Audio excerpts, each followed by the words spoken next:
Hello students, welcome to our channel SMS digital education. আমি ফারিন, তোমাদের history trainer. আজকে আমরা পড়ব চোল ডাইনেস্টি সম্পর্কে। আমরা সকলেই কিন্তু জানি আমাদের ইতিহাসে চোলা ডাইনেস্টি বা চোল রাজবংশ কিন্তু খুবই গুরুত্বপূর্ণ একটা অধ্যায়। তো আজকে আমরা জেনে নেব চোল ডাইনেস্টি সম্পর্কে ইম্পর্টেন্ট কিছু ফ্যাক্টস। তাহলে চলো দেখে নিই। তো প্রথমেই হচ্ছে ইন্ট্রোডাকশন।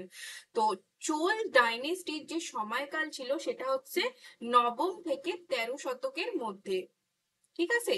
আচ্ছা, চোল ডাইনেস্টির ফাউন্ডার ছিল বা প্রতিষ্ঠাতা ছিলেন হচ্ছে বিজয়ালয় চোল, যিনি কিন্তু তাঞ্জাভুর দখল করেন এবং তাঞ্জাভুরে কিন্তু তার রাজধানী স্থাপন করে, যদিও পরবর্তীতে কিন্তু গঙ্গৈকোন্ড চোলপুরম হয়েছিল তাদের রাজধানী। ওকে। আচ্ছা, এবার আমরা দেখে নেব চোল রাজবংশের কিছু গুরুত্বপূর্ণ শাসকদের নাম। তো প্রথমেই আছে প্রথম আদিত্য চোল।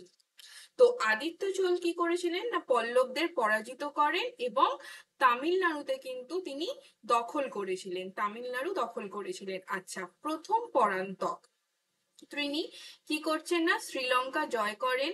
মন্দির এবং কৃষি উন্নয়নে কিন্তু তার গুরুত্বপূর্ণ অবদান রয়েছে। প্রথম রাজরাজ চোল শ্রীলঙ্কা মালদ্বীপ জয় করেন এবং তাঞ্জাভুরের বিখ্যাত বৃহদীশ্বর মন্দির কিন্তু তিনি নির্মাণ করছেন। আচ্ছা, তারপরে হচ্ছে প্রথম রাজেন্দ্র চোল, সাম্রাজ্য বিস্তার করেন তিনি গঙ্গা উপত্যকা থেকে শুরু করে উত্তর পূর্ব এশিয়া পর্যন্ত, এবং কিন্তু তিনি গঙ্গাইকোন্ড চোলপুরম কিন্তু প্রতিষ্ঠা করছেন।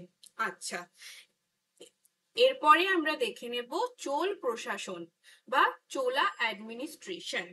তো চোল অ্যাডমিনিস্ট্রেশন যেটা ছিল সেটা হচ্ছে সম্পূর্ণই ছিল সেন্ট্রালাইজ, অর্থাৎ কেন্দ্রীভূত শাসন ব্যবস্থা কিন্তু চোল সাম্রাজ্যে আমরা দেখতে পাই।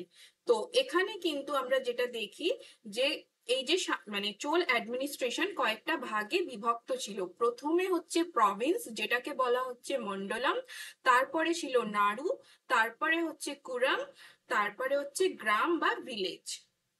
ওকে। আচ্ছা, চোল শাসন ব্যবস্থায় কিন্তু উন্নত কর ব্যবস্থার কথাও কিন্তু আমরা দেখতে পাই। এছাড়াও চোল রাজবংশের ক্ষেত্রে যেটা সব থেকে বেশি ইম্পর্টেন্ট সেটা হচ্ছে চোলরা কিন্তু তাদের নৌ বাণিজ্যকে কিন্তু ঢেলে সাজিয়েছিল এবং তাদের নৌ বাণিজ্য ছিল অত্যন্ত উন্নত। তাই জন্য দেখা যায় যে এক সময় বঙ্গোপসাগর কিন্তু চোলা লেক বলে কিন্তু উল্লেখিত ছিল বা পরিচিত ছিল। আচ্ছা, এবার আমরা দেখে নেব চোল সাম্রাজ্যের পতন।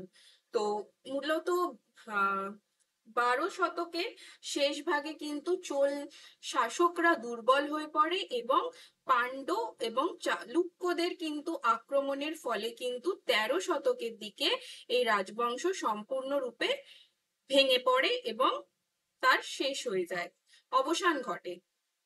আচ্ছা, চোল রাজবংশের এই অবসান সত্ত্বেও কিন্তু আমরা বলতে পারি চোল রাজবংশ কিন্তু অনেকাংশেই ফ্লারিশ ছিল এবং তামিল কালচার এবং তামিল সাহিত্যকে কিন্তু অনেকাংশে অনেকাংশে উন্নতির দিকে নিয়ে গিয়েছিল এই চোল রাজবংশ। ওকে। তো এটা ছিল আজকে আমাদের হিস্ট্রির কিছু ফ্যাক্ট।